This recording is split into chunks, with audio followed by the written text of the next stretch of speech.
Chers amis, bonjour. Mon livre qui s'appelle Sacré Géranium est sur le point de sortir. Il est déjà disponible en digital sur la page de mon éditeur Nombre 7. Je vous présente, donc je vais faire plusieurs vidéos pour vous présenter un peu mon travail. Alors là, il y a le Salon de l'Agriculture 2026 qui vient de commencer il y a quelques jours. Pourquoi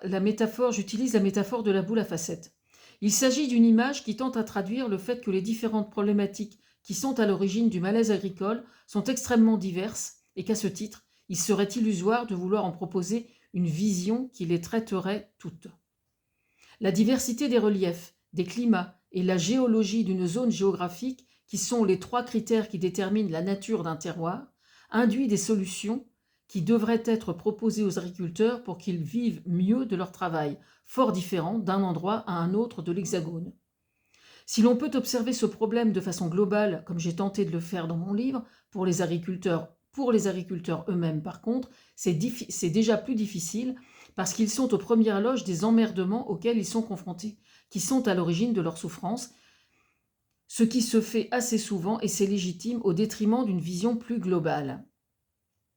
Concrètement, comme je l'explique dans mon livre, un maraîcher en Bretagne, par exemple, sera moins au fait de savoir quels sont les emmerdements d'un autre maraîcher qui, à quelques centaines de kilomètres, a une surface d'exploitation 10 fois plus petite que la sienne et une vision plus artisanale qui écoulera sa production via les circuits courts, qui travaille en bio, ou qu'un autre qui fait des fromages et les vend sur les marchés, ou qu'un autre en Beauce, qui fait du blé destiné à l'exportation, ou d'un autre encore, un quatrième, qui peste parce qu'il ne peut plus envisager d'exporter ses volailles ou son bœuf,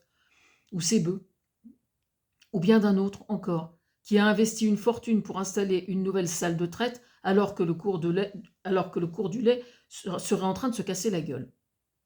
Il en résulte que de parler agriculture doit traduire en vérité une multitude de formes d'entreprises agricoles, là où politiquement on considère l'agriculture comme étant une entité relativement homogène.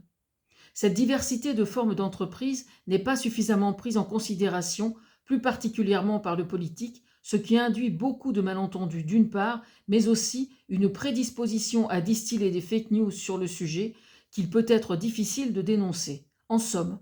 ce patchwork de types d'agriculture prédispose à la manipulation de façon particulièrement inquiétante.